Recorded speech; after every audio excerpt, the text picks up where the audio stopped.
Hello বন্ধুরা, সবাইকে জানাই শুভ নববর্ষ। সবাই খুব ভালো থাকো, সুস্থ থাকো, আর এই বছরটা খুব ভালো করে কাটাও।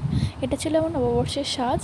আর দেখো, আমরা রেডি হয়ে বেরিয়ে পড়েছি হালখাতা করতে। ছোটোবেলাতে আমরা সবাই প্রায় মা বাবার হাত ধরে নতুন জামা পরে নতুন খাতা করতে যেতাম।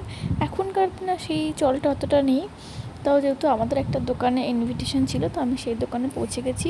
আর দেখো, এই শাড়িটা আমি আজকে নিয়েছিলাম। এই শাড়িটা আমার আগে থেকেই পছন্দ করে রাখা ছিল। তো আজকে যখন নতুন বছর, তো ভাবলাম এই শাড়িটা আজকে নিয়ে ফেলি। দেখো, শাড়িটা আমি গায়ে দিয়ে দেখছি কেমন লাগছে, আমাকে অবশ্যই জানিও। আর শাড়িটার কালারটা তো আমার ভীষণই সুন্দর লেগেছিলো। তারপরে ড্রেস চেঞ্জ করে দেখো আবার রেডি হয়ে গেছি একটু বাইরে বেরোনোর জন্য। আর বাইরে বেরোবো আর গেটে আটকাবো না, এটা তো হতেই পারে না।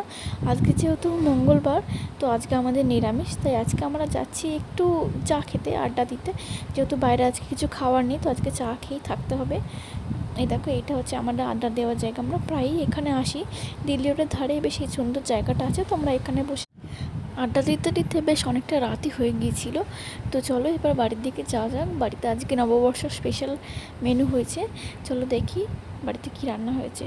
দেখো, আজকে রাতে ডিনারে ছিল হচ্ছে লুচি, সাদা আলুর তরকারি, পনির আর সিমুই।